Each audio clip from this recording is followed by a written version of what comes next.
ayrılacağımız çok değerli bir şahsiyet var sırada. Kendileri yeryüzünde görebileceğiniz en inanılmaz simalardan birisi Bay Hafıza!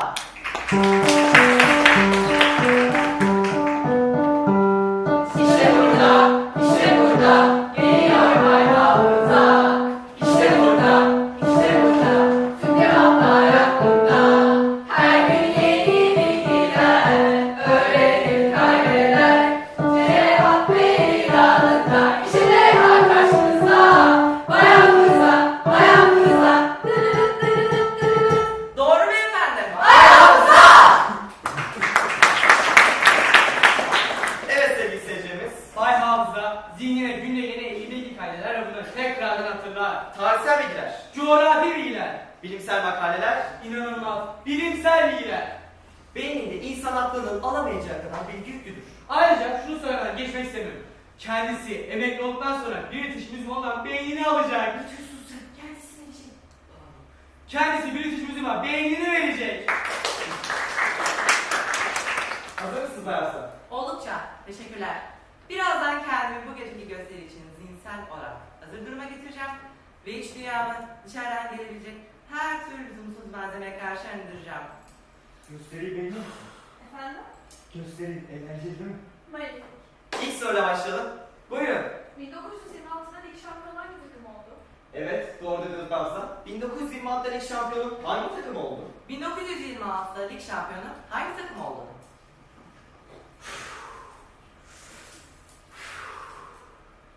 ...1926'da lig şampiyonu, Kral 5. George'un da izlediği karşılaşmada 5-0 yenen Tottenham Hotspur oldu. Doğru mu efendim? Doğru! Evet, bir daha söyle devam edelim. Buyurun. Napolyon'un neydi? Çok güzel bir soru Bay Hafıza. Napolyon adı neydi? Napolyon'un asıl adı neydi?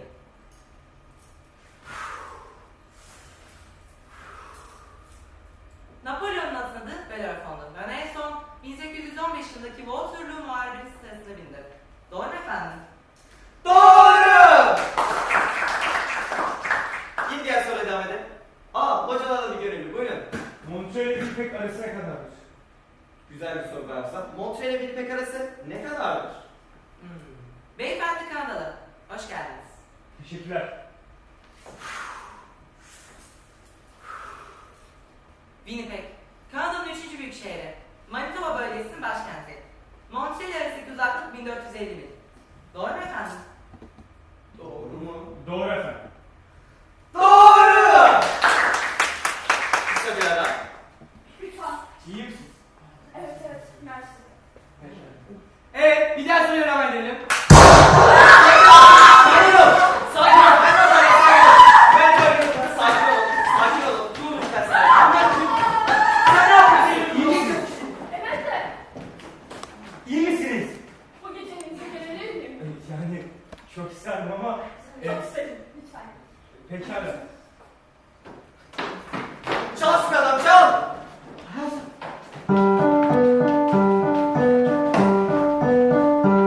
İşte burada, işte burada, geliyor Bay Hafıza. İşte burada, işte burada, tüm cevaplar aklında. Her gün yeni bilgiler, öğrenip kaybeder. Cevap verir anında, işte Leyla karşınızda. Bay Hafıza, Bay Hafıza. Bay Hafıza! Bellerophon, Winnipeg. Bay Hafıza, siz durmalısınız ki. Ne? Bulunmadın mı? Bunu niye daha söylemiyorsun? Evet sevgili seyirciler, Bay Hafıza'yı izlediniz. Bugünlük bu kadar. Teşekkürler. Sen istiyorsan evet.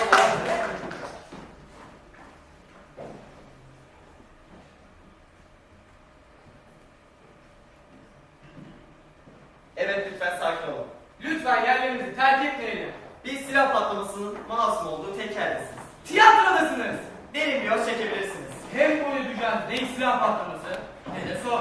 Bir polisiyenin içerisindesiniz. Londra'dan İskoçya'ya uzanan bir polisiye gizem, macera Ve aşk! Özdesi ki orası biraz karışık. orada bir takım pazarlar var.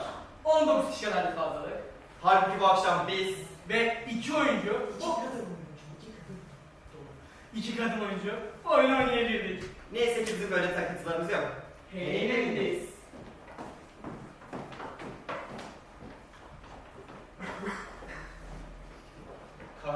köşede bir türlü kapatılmıyor. Kapa çabuk. Panjula. Anlamadım. Panjula. Pancula. Panjula. Pancula. Tabii doğru ya. Nasıl? Kusura bakmayın. Merci Bayram. Rica ederim. Adını nereden biliyorsunuz? Apartmanın girişinde gördüm. Tabii doğru.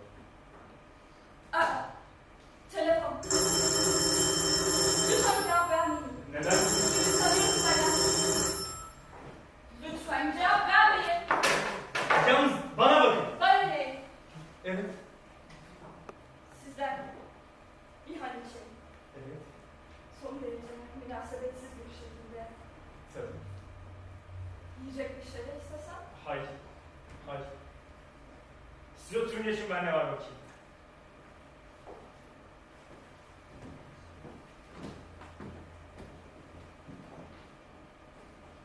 Kraker var oğlum. Çok güzel olur. Merci. Şu dünyada hiçbir şey tutamaz kraker. Yalnız ne diyeceğim? Hiç adınızı öğrenme fırsatı bulamadım. Adımı öğrenmek istemezsiniz. İstemez mi? Schmidt. Schmidt. Annabella Schmidt. Annabella Schmidt. Peki, anlatın bakalım Annabella Schmidt. Nedir sizin hikayeniz?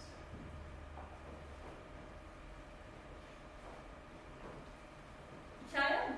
Evet. Tiyatroda silah ateşlensiniz değil mi? Güzel bir gösteri sayılmazdı ama o kadar da kötü değil mi? Dikkati dağıtmak için yaptım. Tiyatroda iki adam vardı bana ateş etmeye çalışan. Vay be! Silahlı adamlar tarafından kovalanan güzel bir gizemli bir kadın. Bir casusluk hikayesi var. Çünkü aynen öyle. Yalnız casus yerine ajan sözcüğünü tercih ederim. Hatta gezerken değil mi? Hangi ülke için? Benim ülkem yok. Uçan balonda doğdunuz öyle mi? Dalga geçmeyin Bay Beni. Ama okumak denizin savunması hakkında son derece gizli bir takım bilgileri ele geçirmek olan ve yabancı bir ülke tarafından gönderilmiş korkunç, gizli Kaşak tarafından takip ediliyorum. Adamların ikisini bu akşam tiyatroda gördüm ve beni tanıdılar. Hiç cezalandırılma nedir programda haberdar mısınız? Annabella işte. Bana inanmıyor musunuz? Şu anda aşağıda o meşhur İngiliz sokak lambanızın birinde beni bekliyorlar.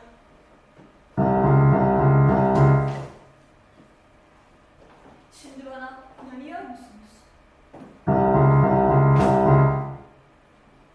Sen kazandın. Dinle, sana bir şey söyleyeceğim. Belki de çok sağlıklı bir şey olmayacak ama sen de bu işe bulaşmış olacaksın. Flaşmış mı? Hayatında oynayabileceğin en tehlikeli bir ölümcül oyun olacak.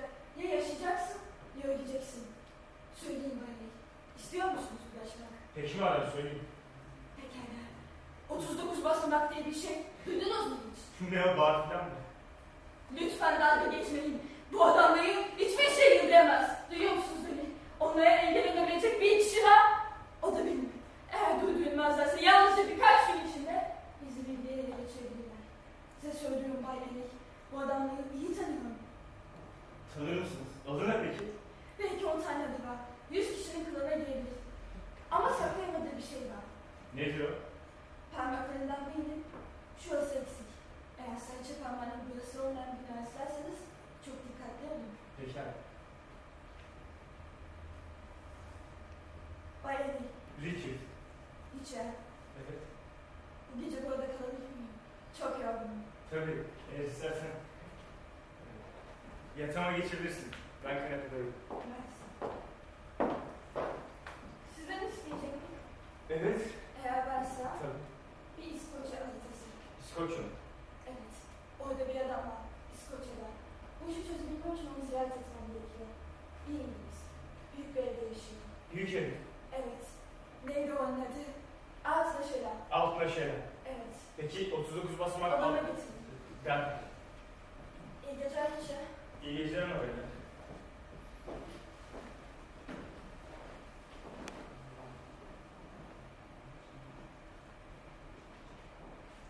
Richard. Richard. Richard. Richard. Richard. Annabella. Yalnız bana bakın böyle birden hayatıma gelirse ben Doğrusunu söylemem gerekirse elim kolum bağlı. Ana Benna! Ana Benna!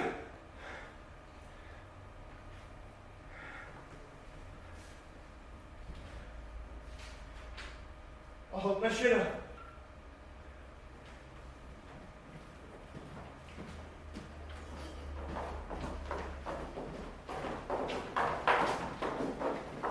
Evet, lütfen sakin olun. Lütfen yerlerinizi terk etmeyin. Bir suikastin masum olduğu tek yerdesiniz. Tiyatrodasınız. Derin yol çekebilirsiniz. Bu oyunda ne Annabelle'e üzülürdüm ne de Ene'ye. Çünkü daha Harry nasıl hata baktığının farkında bile değil. Tabii Ene'yi ben oynasaydım, Ya da ben oynasaydım. ona ben oynasaydım. Hep böyle yapıyorsun. Farklı olabilirdi. İşin aslı şu. Emin misin? Daha kötü ne olabilir ki?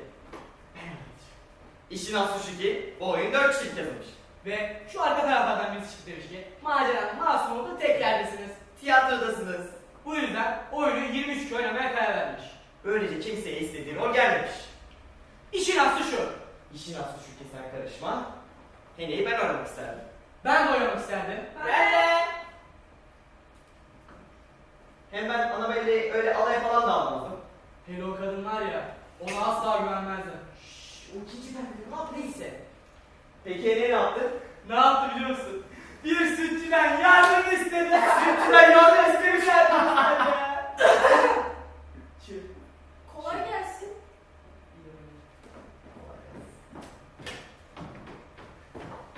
Sütlerim var. Çiftçinin ineklerinden yeni sağdım. Yemin ederim azıcık şey gelsin ağzınıza geri verin. Sütçü! Abi ödümü kopardın ya. Ne oldu? Ne var? 3-5 kuruş kazanmak ister misin? 3-5 kuruş. 3-5 kuruş. Ne iş işte? Şapkalı ürün bana lazım. Şapkam var annem. Ne oldu? Bir şey mi oldu? Tüyeceğim buralarda. Yağlayacağım tamam. Aynen öyle. Bir şey mi bulaştı? Evet.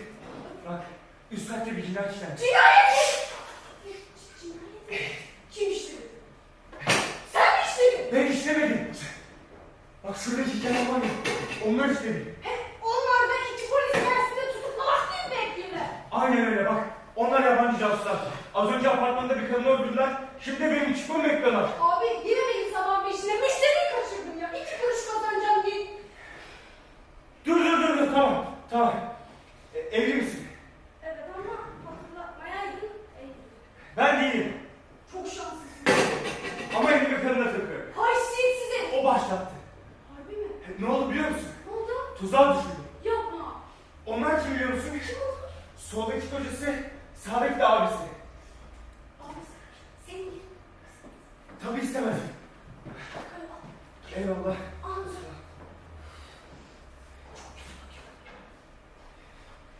Bir de bana baktıklarını görsün. Bağla. Gülleri köşeye bir yere bırak. Tamam, al sen şunu. Teşekkür ederim abi. Abi sağ ol. Sağ ol. Al şunu al. Teşekkür. Abi büyük şey para. Al. Teşekkür ederim. Gününde Abi şey yap. Beni oraya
Yazıyor, yazıyor. Alın. Gazete var, gazete. Yazıyor, yazıyor. Pardon, bir gazete alabilir miyim? Yazıyor, yazıyor. Lütfen. Yazıyor, yazıyor. Affedersiniz. Alın. Çok teşekkürler. Yazıyor, yazıyor. Akşam haberleri var. Merhaba. Merhaba. Aman tanrım, ne oldu? Londra'nın revaç metlerinden birinde bir kadın bir evde bir cinayete kurban gitmiş. Efendim sıramları bana hiçbir şey ifade etmiyor artık. Kim kazanmış? Kim ne kazanmış? İkideki Winsur'da. İkidekine Winsur'da. Bekar genci. 4 evli var. İyi. Portland Mansions, Portland Palace. BBC'nin orada. Nasıl biriymiş? Hepsi gibi mi? Şık giyimli, 35 yaşlarında. Sırtında da bir bıçak varmış. Korkunç. Korkunç. Korkunç. Heney. Efendim? Evin kiracısı Heney kayıp. Yaklaşık 37 yaşlarında. Koyu dalgalı saçları var. Açık ela gözlü, kalem bıyık. Affedersiniz. Buyurun. Gazetenize bakabilir miyim? Tabii. Sanırım ben bir restorana uğrayacağım. Bitti mi? Bir şey ister misin? Pardon, affedersin. Affedersiniz. Aman tanrım! Dışarısı polis kaynıyor. Pardon, memur hanım. Katili yakalayabildiniz mi? Yakın yakalarız, endişelenmeyin. Tamam, size kolay gelsin. Hayırlı devam edecekler. Lütfen içeri gidelim lütfen. Lütfen içeri Yazıyor, Hayır, yazıyor. devam ediyorsanız lütfen içeri girelim. Artık sizi bırakmayalım. İçeri devam edelim. Yazıyor, yazıyor. Gazete var. Sen nasıl sanıyorsun? Konuklar falan mı? Sözünüze hakim olun. Altından lütfen.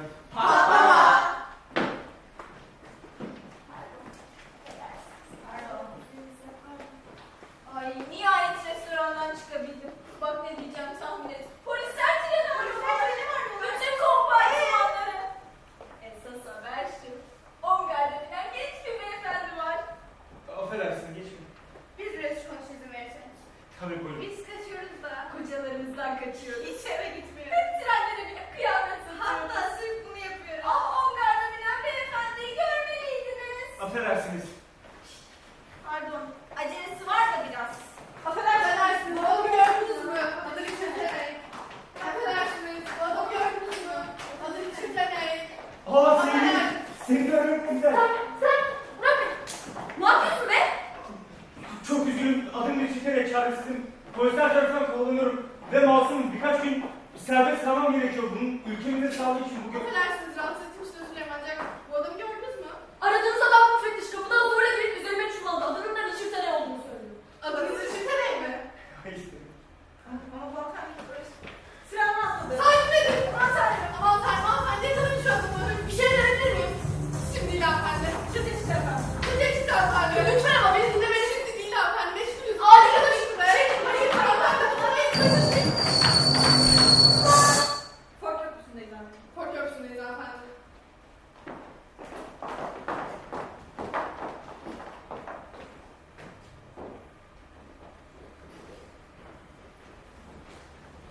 Şüpheli Richard Heney, Edinburgh Mezratası'ndaki Fort Köprüsü'nün üzerinde geçen trenle Ankara ortadan kaybolmuştur. Polis kendisini takip etmiştir ancak şüpheli yakalayamamıştır. Evet, şüphelinin özelliğini iletiyoruz. Görüntüsü de şurada olmak üzere. Ama ışıksız yaptıysa özür dilerim. Şüpheli yaklaşık 1.70 boyunda ve 37 yaşlarında. Kendisi her ne kadar tehlikeliyse de aslında kuru davranır saçları. Açık ela gözü. Hafif okka burnu. Ve çok çekici kalemleriyle oldukça yakışıklı da bir adamdı. Şekillerinden kurtulduğunu bilemiyoruz. Polis havada karamasıyla aramalarına ara vermiş. Merhaba. Merhaba, yardımcı olabilir miyim? Evet, iş bakıyorum. Nasıl bir iş? Seyyar işçi. Buralarda çok zor iş bulursun. Buralarda hiçbir evler yok mu? Hayır, büyük evler yok. Şuradaki ev ne? Ha, o büyük ev. Kim yaşıyor orada? Bir İngiliz'in evi. İngiliz mi? Bir profesör, sanıyorum Profesör Jordan. Sakın adı şey olmasın. Altına Şelal. Olabilir. Ben gidip oraya değilim. Ama bu gece değil. Neden bu gece değil? Gölün öteki tarafı 25 kilometre yol. Bir şey olmaz, ben giderim. Kader! Buraya gel! Misafirimiz var! İyi akşamlar beyefendi. İyi akşamlar. İstersen burada kalabilirsin. Yani aslında tekrar düşünce çok mantıksınız. Fasulye yer misin?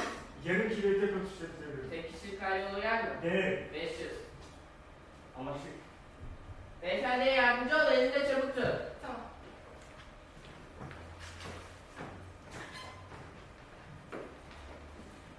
Buyurun geçin şöyle. Teşekkürler.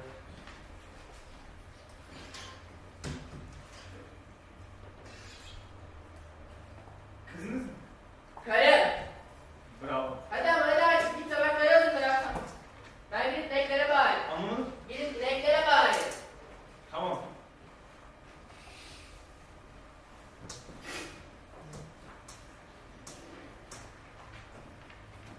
İzin verin yardımcı olun. Ah teşekkürler. Elinizde bugünün bir sesi var mı? Hocam bak. Uzun zamandır bekliyorsunuz buralarda. Ah hayır aslında annem kaçtıydı babam biraz kaldı. Hiç bildiniz mi? Maalesef. Görmeniz lazım. Güzel dükkanlar, ışıklar, sinemalardan çıkan kalabalık. Bu gece de cumartesi gecesi. Evet. Hiç gitmedim ne Glasgow'a ne de Kırşehir'e. Ama Edinburgh, Londra ve Montreal'de bulundum. İsterseniz akşam yemeğinde Londra'dan bahsedebilirim. Gerçekten mi? Evet. Korkarım John bu tasvip etmez. John? Benim. Otur yerleri ve oralarda geçebilecek türlü ahlaksızlıkları düşünmemek en iyisidir der. Ama isterseniz ben size anlatabilirim. Neleri anlatabilirsiniz? Neleri anlatmamı isterseniz.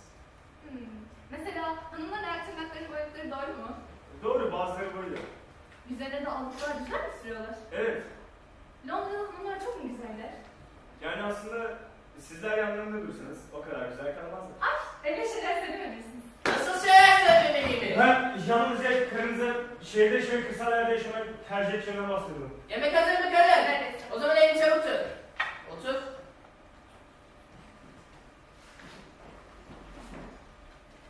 Affedersiniz. Gazetenize bakabilir miyim? Ne yaparsan yap. Sen bana adını söylemedin. Adım o Hammond. Vay o hemen. Yalnız Hammond. Kader! Yemek nerede kaldı? Gel.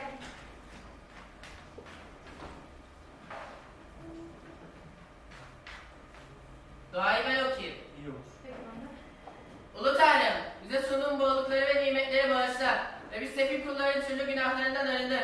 Önünde eğilip diz çökerek sana şükranlarımı sunmamıza izin ver. Şu korkunç, insafsız kalplerimiz kötülüklerden koru. Arsız iştahımız körel ve şehvetli itirazlarımıza gel vur. Hayvani duygularımıza iman taşlarını dön, cafcaflı zevksiz incik boncukla kaplı dünya malının gözümüz kör etmesine izin verme. Amin. Amin. Şimdi aklıma geldi. Bir fare kapısını kilitleyeyim. Peki madem.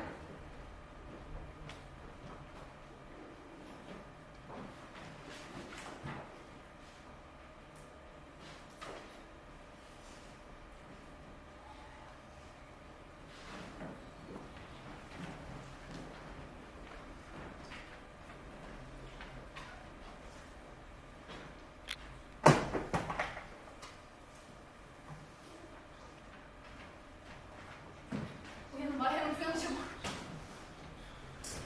Ha merhaba. Hayır Bay Hamilton hayır polis geldi. Polis mi? Tam varken kaçmalısınız. Ne tarafta? Ben seni tutacağım. Aha! Tahmin etmeliydim. Ocağıma itirazı dikiliyor. Elimden kadar açmadan çabuk çıkın elimden. Gel buraya gel. Dur hayır o kadar uzun boy değil. Hayır dur gitmelisin. Senin öldürmek için son şans. Yalnızca bana yardım etmeye çalışıyorum. Evin balkonu itibariyle elimine değil mi? Bak polisler tarafından kovalanıyorum ben. Polis mi? Bir cinayet davası yüzünden. Cinayet mi polis?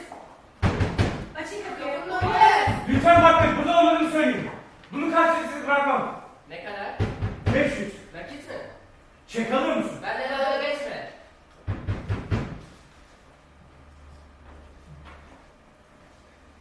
Ona hiç güvenmiyorum. Dinle. Hafta işim sana gaz katıyor. Çabuk saat erken kaçmasın. Arka pencereden. Dur ceket. Ceketim mi? Rengi çok açık. Bunu karanlık arazide çok çabuk fark edersin. En iyisi bunu al. Ama bu kocanın ceketi. Hem de en sevdiğim. Bunu senin için fark etmez. Peki bu ne? Telefon defteri. Sana ne olacak? Benim için endişelenme.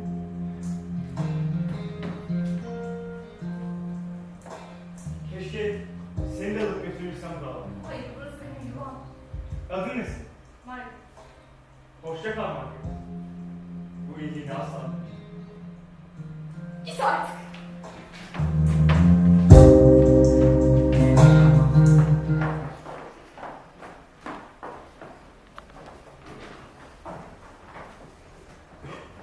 Sayın seyircilerimiz, az önceki fevkalade romantik sahnemizi sizlere çok önemli bir haber iletmek için kesmek zorunda kalıyoruz. Kusuruna bakmayın.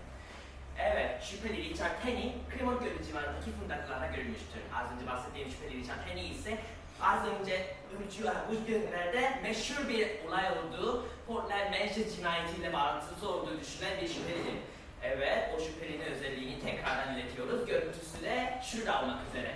Şüpheli yaklaşık 1.70 boyunda ve 37 yaşlarında. Koyu dalgalı saçlı, açık ela gözlü, hafif okka burunlu ve çok çekici kalem bıyıklı. Son zamanlarda vakitlerin büyük çoğunluğunu açık arasında geçirdiği için biraz daha serseri bir görüntüsüne girmişti ve bu eskisinden çok daha çekici kılmaktadır. Evet, şüpheli yerdir ancak yakın takibini elde bırakmayan polis özel ekipleriyle karan ve havadan tebliğ üzerindeyken son dakika bir haber geldi. Az önce bahsettiğim hava kolu kuvvetleri tespitine göre şüphelinin önerdiği yön İskoçya'daki anlaşılan bir büyük evdi. Evet. Merhaba, Profesör bakıyorum, Profesör Jordan. Profesör Jordan, ben karısıyım. Yüze Jordan. Rahatsız ettim Bayan Jordan. Profesör gelebilir miyim? Çok ama çok acil. Adınızı öğrenebilir miyim? Adım Hammond. Ona lütfen Annabelle şimdi bir arkadaş olduğumu söyler misin? Annabelle birini şey lütfen. Teşekkürler. Biz de içeride bir kere bir şeyler içiyorduk. Birkaç yakın dostumuz var. Bugün kızımız Hilary'nin doğum günü. Teşekkürler. Buradan lütfen bay. Kasabanın ileri gelenlerinden de birkaç konumuz var. Kocamın yakın çevresinden. Aralarında bölge şerifi de var. Sonrasında da bir atış partisi düzenleyeceğiz. Belki bize katılmak istersiniz. Çok isterim. Partiye geçelim mi? Ya da siz burada bekleyin. Ben gidip kocamı çağırayım.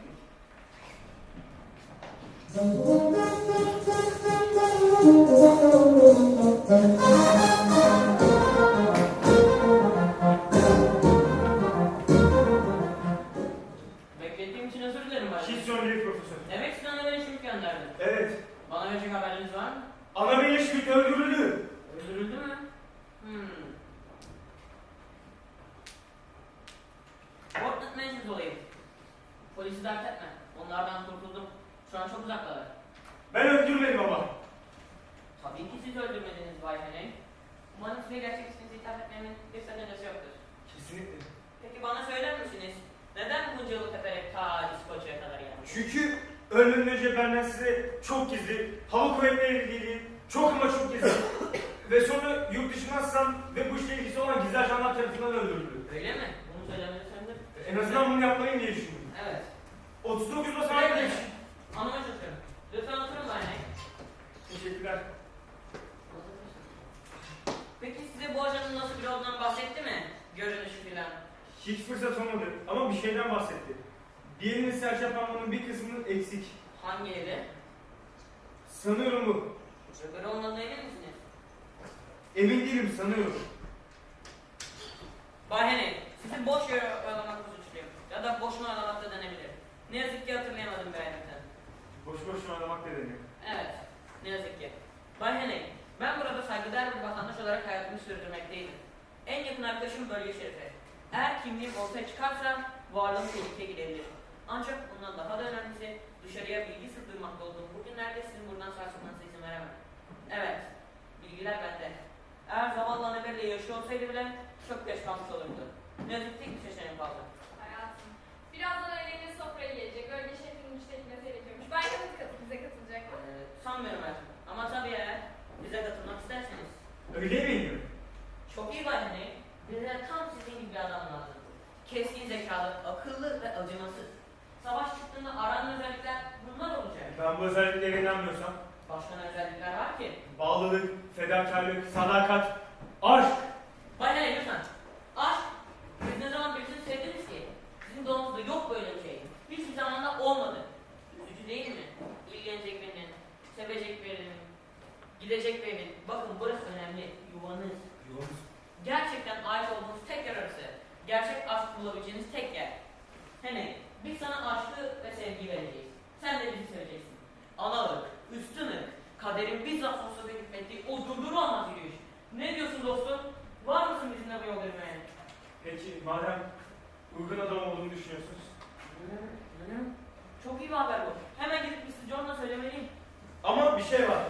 Evet. Katılmadan önce Buyurun sorun. küçük bir soru. Kesinlikle maneliyim. Tam olarak nedir bu 39 basma? 39 basamak her ne kadar ben söylesem de benim bulduğum harika bir fikir. Bu girişimin ruhu da diyebiliriz. Ama sen... Üstünlükle siz kendinizin ne olduğunu zannediyorsunuz. Ah! Şimdi zavallıların yanında farkımız yok. Molası geçip duygularla dolanıyormuşuz kafalarında. Ben de biraz sanmıştım ki örnek kuş beyinli. 39 basamak he? Bir şey söyleyeyim mi? Hiçbir zaman öğrenemeyeceksiniz. Ah ah ah ah ah. Ah ah ah ah ah. Ve böylece Heney başarısız oldu. Hazin bir son. Çok da hazin değil. Nasıl yani? Şimdi ilk perde daire bitti. İkinci perdede kimin sahneleri oynayacak? Doğru. Ana karakter öldü. İkinci perde kimin sahneleri oynanacak? Kimin? Kimin? Kimin? Kimin? Bizim! Evet sevgili seyircimiz. Böylece ilk perde sonlanmış oldu. Heney vuruldu. Öldü. Maalesef. Hayat. Gerçek bir hikaye görmek isterseniz İkinci perdede görüşmek üzere.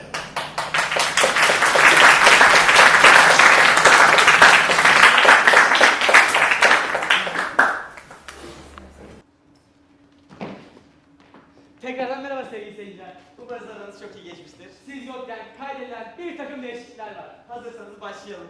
En son hatırlarsanız Henry vurulmuştu ve ölmüştü. Siz de bunu gözlerinizle gördünüz. Ve hatırlarsanız Henry ölürken üzerinde çiftçinin paltosu vardı. Şimdi ufak bir replik.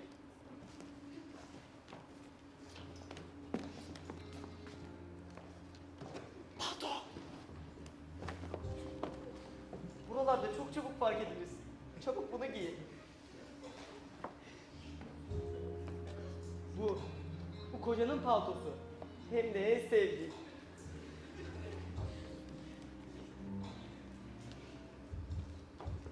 Sok artık. Bu cebindeki ne? Telefon defteri. Keşke seni de yanına götürebilseydim. Olmaz. Burası benim yuvam. Adın ne senin? Margaret. Margaret. Bu iyiliğini asla unutmayacağım. Git at.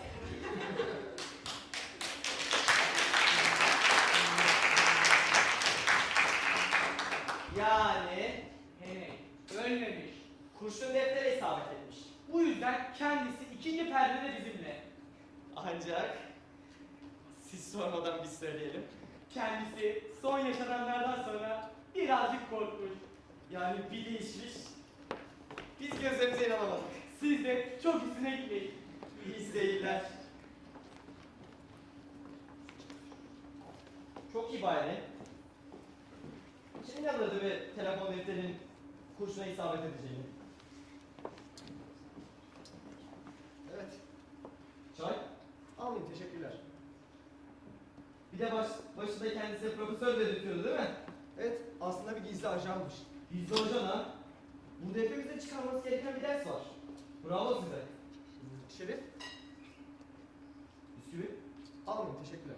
Bakın, iki ayağınız büyük babacı unutmak istemem ama sizde de şu an bazı önlemleri almamız gerekmiyor mu? Bu iş çok ciddi. Bu kadar ciddi olması bir cinayetle aramama rağmen buraya kadar gelip sizinle görüşmek istemez mi, değil mi?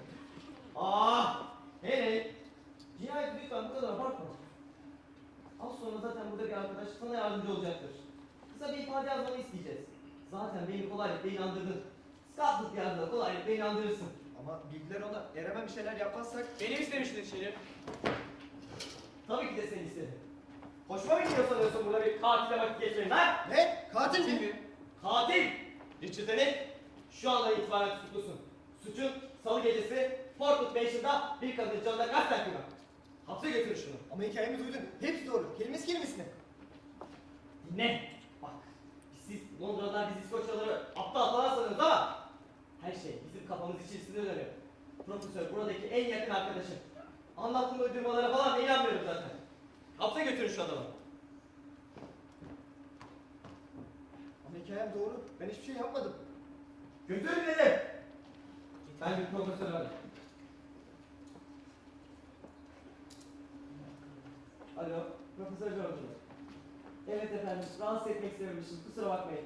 Evet, haini yakaladık. Şu anda kelepçeliyoruz. Beni hemen şu an Londra'ya Dışişleri Bakanlığı'na bağlamanızı talep ediyorum. Dışişleri Bakanlığı, saçmalığa bak. Kelepçeleri bağlı lütfen müfettiş. Evet efendim, şu an kelepçeleri takıldı. Her şey yolunda. Sanmıyorum. Al!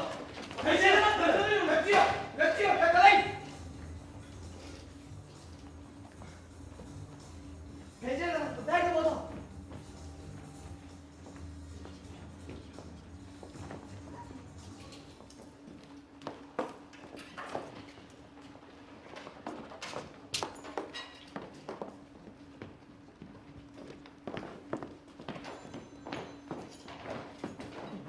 Affedersiniz. Korkuyorum.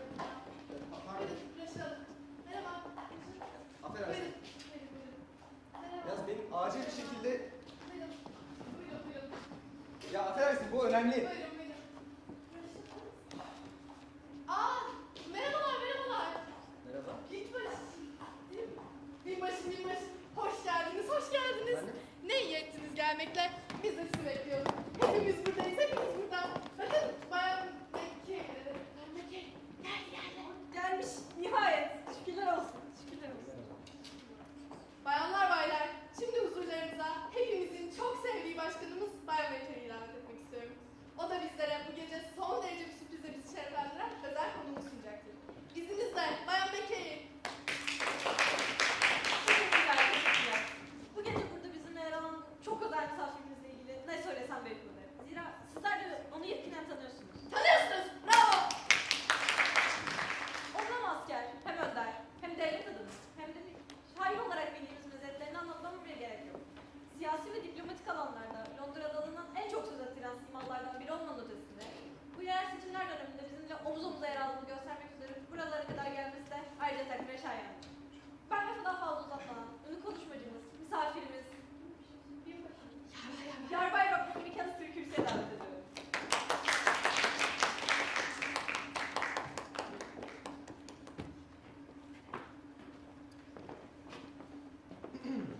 Bayanlar baylar, kusura bakmayın biraz seyretli yaklaşım kürsüye ancak biraz önce başkanımız konuşurken o harikulade sözlerle benden bahsettiğini anlamakta biraz güçlük yaşadım. Neyse, ben birkaç gün önce İskoçya'ya gelmek üzere Highland Express ile yola çıktığımda o harikulade Ford Köprüsü'nden geçerken yani şu birkaç gün içerisinde böylesi bir siyasi toplantıda konuşmacı olacağım hiç aklıma gelmez. Ancak şunu tüm açık kalpliliğimle ve içtenliğimle söylüyorum ki şu anda karşınızda olmaktan büyük bir mutluluk duyuyorum. Merhaba, bunun oturuşun heyecan kısmına geçiyorum. Allah kahretsin. Ne diyordum? Memnun oldum ve rahatladım. Çünkü ben burada bu kürsüye durdukça bütün endişelerden ve korkulardan uzak hissediyorum kendimi. Neyse, dilerseniz tartışmamızın esasını oluşturan konulara geçelim. Nedir bunlar? Ne konuşacak acaba? Tamam buldum. Tartışalım. Fasulyenin ticaretteki tartışalım. Veya bisküvinin. Çalışmayla olarak zenginlerden bahsetmek bir fikir olabilir. Hoş, tabii ben bu konularda konuşabilecek bir otorite sayılmam. Çünkü ben ne zenginim ne de aile. Hayatım boyunca hep bir şeylerle meşgul olmuşum. Son zamanlarda pek değilim aslında. Yalnız vakitlerimde kendime baş başa, boş boş oturuyorum. Son günlerde biraz böyle. Son günler derken bu son gün dahil etmedim. Neler oldu bir bilseniz. Kolay geçtiğini söyleyemeyeceğim. Hatta epey zor geçti. Ama ne yapabilirsiniz ki göğüs germekten başka? İçinizdeki kahramanlığı keşfetmeniz gerekiyor bir anlamda. Nereye gideceğinizi, kime güveneceğinizi bilmiyorsunuz. Aklınız farklı çalışıyor. Kalbiniz farklı atıyor. Yeni insanlarla tanışıyorsunuz. Gerçek insanlar. Herkes elinden gelenin en iyisini yapıyor. Bu insanlar başına gelebilecek en kötü durumlarda bile ellerinden gelenin en iyisini yapmaya devam ediyorlar. Kimsenin başına gelmeyenler onların başına geliyor. Ama yine de devam ediyorlar. Yılmıyorlar. Vazgeçmiyorlar. Önlerine hep bir yokuş mu çıkıyor? Evet. Ve bu yokuşa tırmanıyorlar. Başka neler yapıyorlar söyleyeyim mi size? Başkaları için de en iyisini yapmaya devam ediyorlar. Birbirlerine destek oluyorlar. Birbirlerini kolluyorlar. Ne sorunları varsa birlikte hallediyorlar. Ancak bunlar son derece modası geçmiş kavramlar. Şimdi her birinizden şunu istiyorum. Sizden ve sizden. Birlik olalım ve yeryüzünde daha mutlu bir yaşam için el ele verelim. Düzgün bir dünya, iyi bir dünya. Öyle bir dünya düşünün ki bir milletin başka bir millet üzerinde kötü emelleri olmasın. Komşunun komşusuna kötülük yapmadığı, herkesin özgür, eşit ve adaletli yaşadığı bir dünya. Korkunun ve şüphenin ebediyen sürgüne gönderildiği. İşte böylesi bir dünya özlüyorum. Şimdi soruyorum size. Siz de böyle bir dünya özlüyor musunuz? Bütün söyleyeceklerim bunlar. Teşekkürler. Aradığınız adam bu müfettiş. Ben bunu daha önce nerede duydum?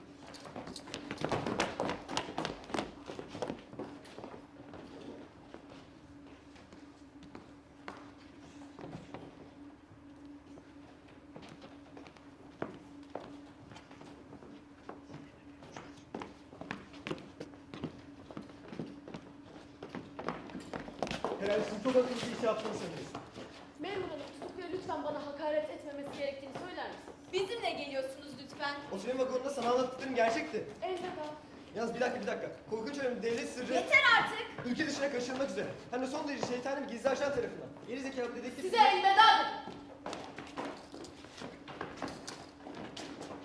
Affedersiniz hanımefendi ancak durumu tekrar değerlendirince sizin de bizimle gelmenizin yerinde olacak kanısındayım. Benim de mi?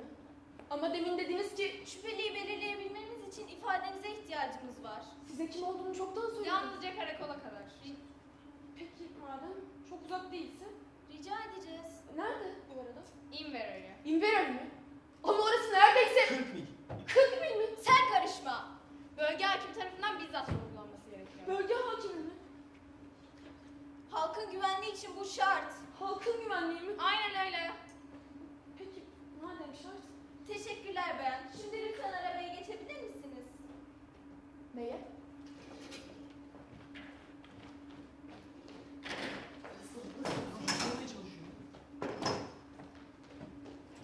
Arabaya bayan.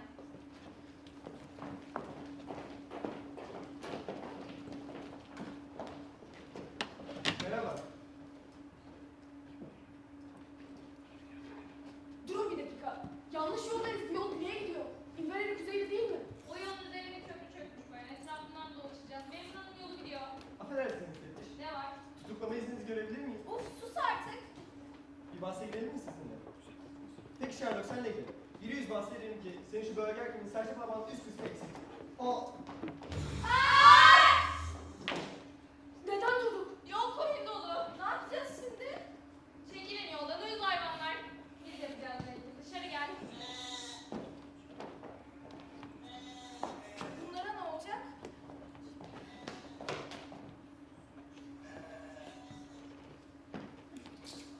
Ne yapıyorsun?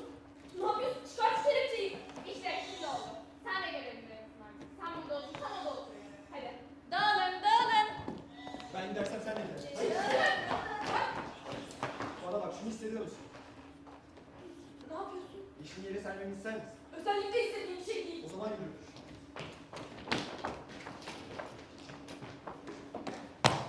Kaçmışlar. Nereye gitmiş olabilirler ki? Ben nereden bileyim? Yürü hadi yürü. Al şunu da şunu da. Alıyorum. Onları bulmamız gerek. Bulmanız gerek. Onu şimdi ben dedim zaten. Biliyorum. Tekrar etme o zaman.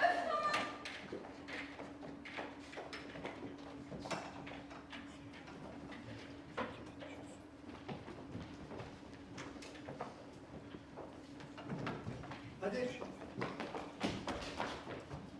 Kusura bakma ben bu leş kokulu bataklıktan geçemem. Geçersin. Geçemem. Geçersin hadi. Bana bak. Bir daha sesini çıkarırsan önce seni sonra kendini vur. İğrenç bir insansın sen. Yürü. Duydun mu beni? Ya çekiştirme bileğim acıyor. Şu şelalelerin altına. Şu çevrenin kokusunu içine çek. Şu yol peki tepeye kadar gidiyor mu? Neden yapıyorsun bunu? Mırıldanmayı da kes. Lütfen. Yürü. Çekiştirme. Ben bu kayalıktan atlayamam. Atlarsın. Atlayamam. Atlarsın. Atlayamam. Görmüyor musun şunu? Hadi zıpla. Atlayamam. Zıpla Elif.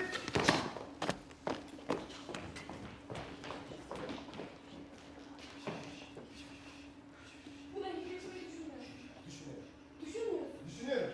3 dediğimde. 1, 2, 3. Hoş. 1, 2, 3. Hoş. 1, 2, Hoş. İndir şunu. Çok heyecanlıyım. İğrenç. Asla kullanacağını söylüyorum işte ifadeleri. Çekiştirme artık. Bileğim acıyor. Şuraya bir de kes. Bana baksana. Ağrı vermez. Polisler seni yakalayacak. Duydun mu? Yakalayabilirler ama onlar polis falan değil. Sana hep söylüyorum. Buradan nasıl gideceğiz? Ben şöyle... Ben geçemem. Geçemem. Bileklerim acıyor. Dur, dinle! Bak, bir kez daha söylüyorum. Sana anlattıkların gerçekti ve ülkemize karşı hain planlar yapıyor. Ve bunu durabilecek yegane insanlar da bizleriz. Beyaz atlı şövalye benim diyorsun yani. Peki o zaman canım. Karanlık, ıssız bir bataklıktan, kelepçelendiğin bir katil tarafından çıkabilecek ilk fırsatta tek başına bir köşeye asılma tehlikesiyle yaşa. Ve bu sana daha iyi geleceksin. Sen iğrenç bir insansın. Duydun mu beni? Hiç böyle düşünmüyorsun. Kimseyi düşünmüyorsun ya. Şu halime bak. Bileklerim acıyor. Üstüm başım pislik içinde. Üstelik senin için hiçbir şey de yapmadım. Birdenbire hayatıma giriyorsun ve şu olanlara bak ya. İğrenç bir insansın sen. Kaç. Sakin! Ne yapıyorsun sen? Sakin ya. Siz ne yapıyorsunuz? Dediği kesip duruyorsunuz oyunu. Ama yanlış oynuyorsun. Metin değişti. Tiyatroda kadınların böyle resmedilmesinden bıktık. Yönetmen de böyle oynamasına karar verdi. Ne zaman oldu bütün bunlar? Son provalardan birinde. Sen yoktun. Ben yoktum. Ve bana söylemek şimdi mi aklınıza geliyor? Biz biliyorsundur diye düşündük. Bilmiyorum. Ve yeni tek Selim'de yok. Ne yapacağız şimdi? Bu şimdi mi söylenir? Ne yapacağız? Ne yapacağız? Biri sen su versin. Efendim? Sende yeni metin var mı? Hayır, sütlere ihtiyacımız yok demiştiniz. Şimdi var. Hamel ezberin var mı? Var. Hamel ezberin var mı? Var. Metgelin Otel'deyiz. Evet sevgili seyirciler, Metgelin Otel, üstün hizmeti, ol ikramlarıyla, misafirlere yegane güzel hizmetler sunmakta. O gelişen net geri ailesi. O sıcak aile ortamını size en içten şekilde hissettirmeye çalışıyor. Metgelin Otel'deyiz.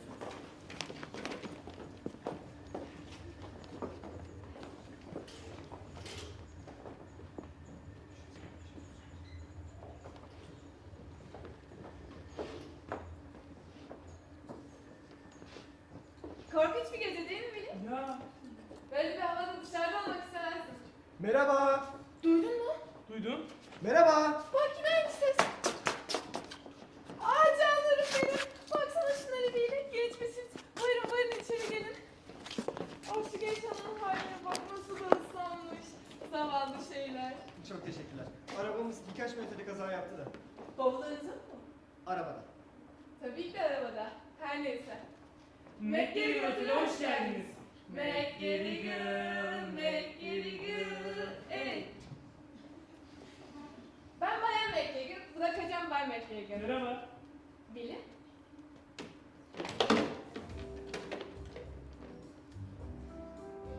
Mekkeligül Otel'de siz alacak Mekkeligül misafirperverliğe karşılayacağınızdan hiç şüpheniz olmasın. Değil mi Bilin? Ya. Her ne kadar sezonda olmasak da. Evet, neyse. Bu geceyi burada geçirmek istiyoruz. Tabii eğer bizi ağırlayabilirsiniz. Hemen bakalım. Bir adam var. Tek yatakta. Ama herhalde sorun etmezsiniz. Yo olur mu? Tam tersi. Evlisiniz herhalde değil mi? Tabii ki. Evet. Ben de öyle tahmin etmişim. İzin verin şuraya kaydını yapsayım. Bile ilgilenir misin? Baldanıza gidip şömineye yakayım. Aslında benim elim biraz zedelendi de. Kazada mı oldu arabada? Aynen. Bakın ne diyeceğim. Oh işte o da oldu bitti. Gürül gürül yanıyor. Canım sen yazsan olur mu? Zaten yeni adını yazmaya alırsan iyi edersin. Hatırladın mı? Hatırlamadın mı sevgilim? Bay Hopkins'in. Evet, o zaman Yemek güzel... isteyecek misiniz? Efendim? Yemek isteyecek misiniz? Yemek isteyecek misiniz? Ha evet tabii. Bir büyük soda, birkaç tane sandviç gönderebilirsiniz odaya çok seviniriz. Bir bardak da süt. Tabii ki de. Çiftlik kurumlar. İzin verin ben size odanızı göstereyim. Bu taraftan. Canım kızım, çıkartırıyorsan ne de mutfağa gidip kurutayım. Yok yok böyle iyi, ben buradaki şöminede kuruturum. Beyefendi size bakacağından hiç şüphem yok. İyi geceler hanımefendi. Beyefendi. İyi geceler. İyi geceler.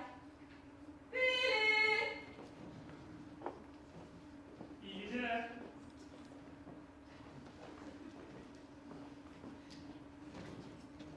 Bütün geceyi bu odada seninle geçireceğimi sanıyorsan. Başka ne yapacaksın? Şöyle.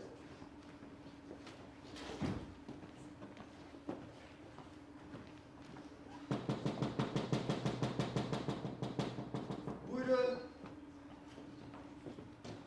Ah pardon kusura bakmayın. Yok hiç önemli değil. Zaten sadece çömleğin karşısında sınırlı. Değil mi canım? Ne? Değil mi canım? Evet. Canım. Canım. Neyse buyurun buyurun. Odanız, sandviçiniz, bir bardak suyunuz. Çok teşekkürler. Başka bir isteğiniz? Evet teşekkürler. Lütfen gitmeyin. Neden? Bir şey mi var? Yo canım ne olacak? Sadece size bir şey söylemek istedi de. Biz kaçan bir çiftiz. Bu bizim başımıza etmeyecek. Yani bize ele vermezsiniz herhalde. Merak etmeyin, bizden laf çıkmaz, rahatsız edilmez.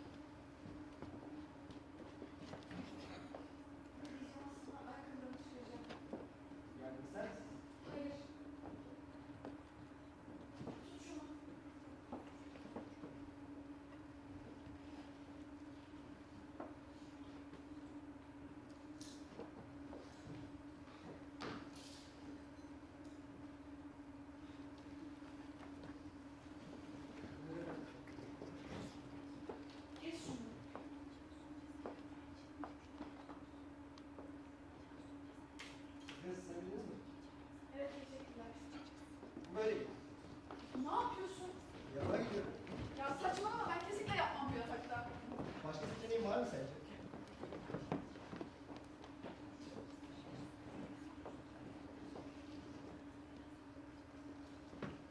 Bilmeni istediğim bir şey var. Senden nefret ediyorum. Affedersin.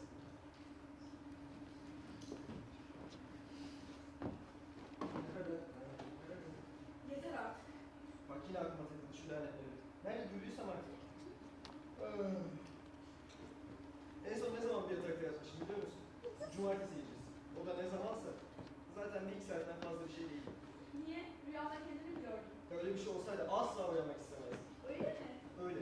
Düşünsene yıllar sonra Madame Tussauds'a gittiğinde torunlarına beni gösterebileceksin. Hangi bölümde? Kronik ıslı olmaz ümitsizler bölümü. Suç dünyasına kaçarmışım. İşte ben buyum hayatımda. Richard Henry. Kaderin hayatı boyunca yüzüne gülmediği, öksüz çocuğun trajik hikayesi. Düzeltilemeyen, kurtuluşu olmayan. Korkunç. Bak ne diyeceğim. Ben senin yerinde olsam benden hemen uzaklaşırım. Ama yapamazsın ya. Ne yapalım?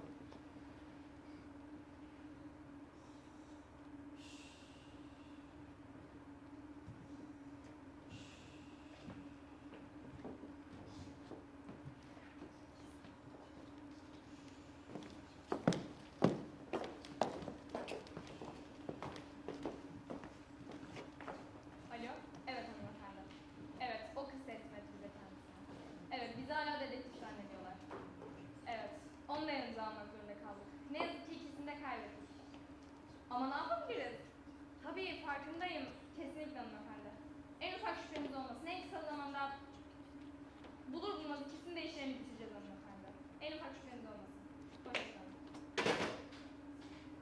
Profesör ne diyor? Çıkar bakalım. Profesör çoktan durumu çekip sıvışmış bile. Sıvışmış mı? Demek korktu. Aynen, kızların en serbest olmasını o kadar tehlikeli buluyor ki tüm 39 basamağı uyarmış. Bütün 39 basamağı mı? Onda bütün şey var mı? Anladın mı? Aynen, ben gidip arabayı çalıştırayım, sen de bak bakalım buralara. Bu gece adamımızın olma kalıcıma çıkışı olacak. Tamam.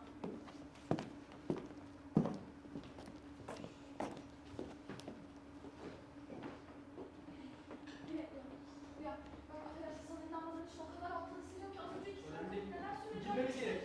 Nereye? Ne? Ne? Neredeler? Kim? O iki kadın. Hangi iki kadın? Dün gece dinledin mi o kadın? Burada mı kalıyorlar? Evet. Yo. Ne? Telefonu kullanıp alelacele gittiler. Nereye gittiler? Bilmiyorum. Peki nereye gittiler? Bilmiyorum. Herhalde Nanda Bahar'cıma. Ne zaman? Dün gece çıktıklarında. Nereden çıktıklarında? Bilmiyorum. 5 tane saatimiz kaybettik. Öyle mi? Matine mi neden sonra mı? Ya bilmiyorum. Gelmenin içinde sağ ol. Hoşça kal. Hoşça kal.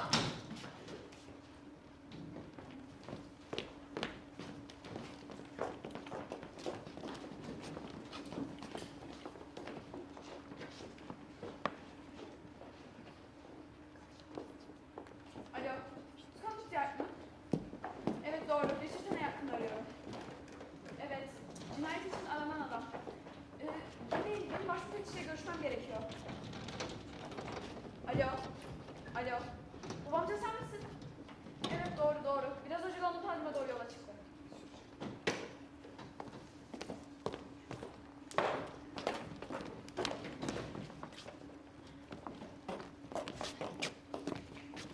Evet efendilerimiz artık Londra'da Pellari'den hoş geldiniz.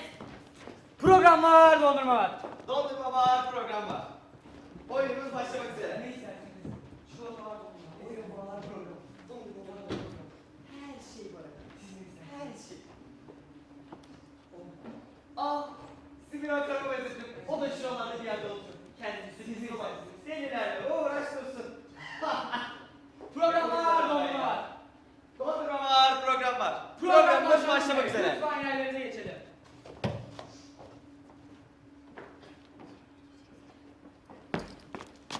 Aman, sakin ol. Rol falan çaldığımız yok zaten. Vakit öldürüyorduk. Öyle mi? Kusura bakmayın. Oo merhaba merhaba. Gülen polis mi arasın? Gülen polis mi arasın? Ama bak sana ne anlatayım. Gel buraya, gel gel. Şu aşağı tarafları görüyor musun? Eğitilen Nişantaşı. Yani şurada dünyanın en klas insanlara muhatap olmak ne kıyakmış be. Üf. kılıklarına, kıyafetlerine, üstlerine başlara bak. Ne diyeceğim? Şu üstadlar var ya, silme çapulcu. Biraz önce bir adam gördüm, ayakkabısının teki yok. Merak ettim dedim, ayakkabının tekini kaybetti. Dönüp ne deseydi, ayakkabımın tekini buldu. Ayakkabılar bir zaten. Başka da yok. Bir tanesi bulacağız. Programımız başlamak üzere efendim. Lütfen yerlerinize geçelim. Merhaba.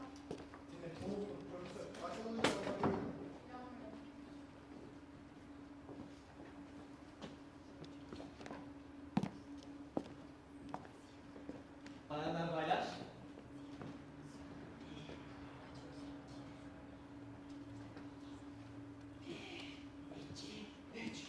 Bayanlar baylar, hoş geldiniz. Bugün sizlere Suma Şefe'nin ayrılacağımız çok değerli bir şahsiyet var sırada. Kendileri yeryüzüne görebileceğiniz en inanılmaz simalardan birisi. Bay Hafıza!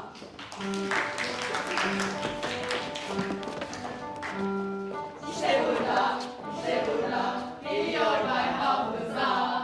İşte burada, işte burada, tüm cevaplar aklımda. Her gün yeni bilgiler, öğrenip kaydeder. Cevapları yanında, işte Deha karşınızda. Bay Hafıza, Bay Hafıza. Doğru mu efendim? Bay Hafıza!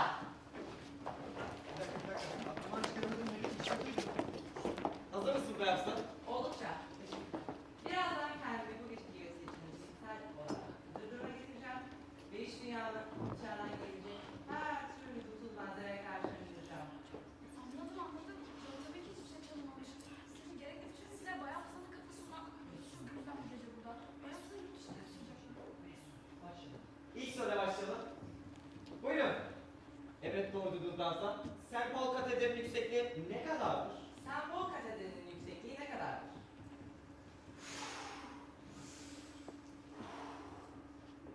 St. Paul Katedrali'nin yüksekliği 111 metredir. Doğru mu efendim? Doğru! Gösteri kestiği için özür dilerim. Richard Penny, ben Skuldanya'daki Alfred baş dedektifi, baş dedektifim. Sizin hiç sorun çıkarmadan hızlı şu an çabuk buraya gelmesini isteyeceğim, rica edeceğim. Bu işte bir yanlışlık var sayılır. Hayır lütfen gelin bayım. Lütfen gelin. Ya siz o masum diyorum. Üzgünüm efendim, sanırım başlıyor. Sizlerin doğrusunu yapıyorsunuz. Az siz gösteriye devam edebilirsiniz. Sağ olun, sağ olun. Biz devam ediyoruz Bay Hafıza. Flört sertifikaları ne zaman mı ödüler? Flört sertifikaları... 39 basamak nedir? 39 basamak nedir diye sordum sana. Çıkışları kapat, bütün çıkışları kapat. 39 basamak mıdır? Evet be Hafsa, cevaplasana be adam. 39 basamak nedir?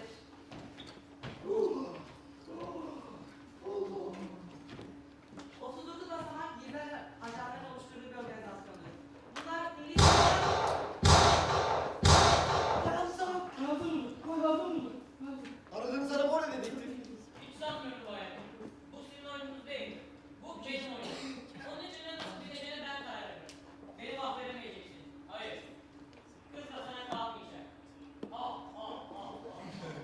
Hem kızı kaybedeceksin, hem de Portland Pepsico sıkıcı kilogramda tek başına tutacaksın. Senin sonun böyle olur. Ama hayır. Bu oyun kaç kişilik ya?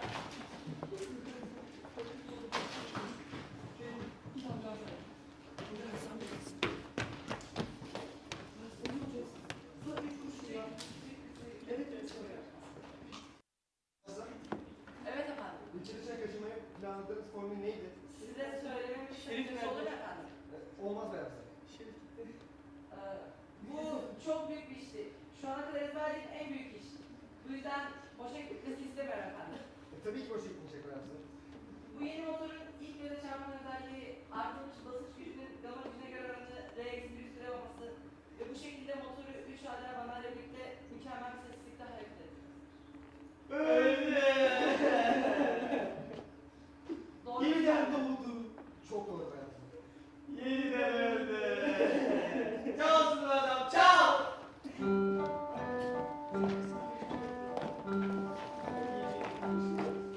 İşte burada, işte burada, geliyor Bay Hafıza. İşte burada,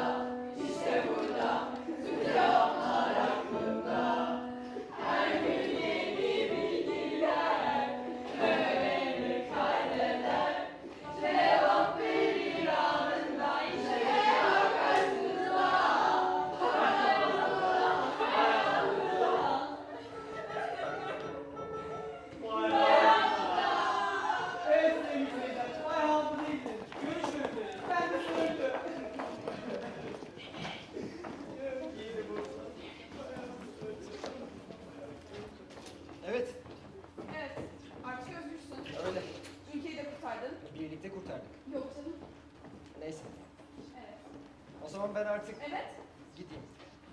Peki. Evde ustalar var, tadilat falan. Anladım. Kendine çok iyi bak. Güle güle.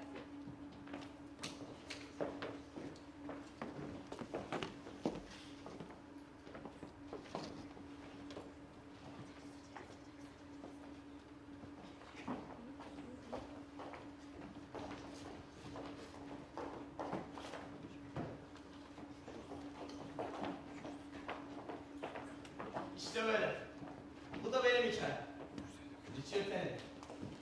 Tarihin bir an bile yüzüne gülmediği öksüz çocuk. İflah olmaz. Kurtuluş olmayan. Güzel.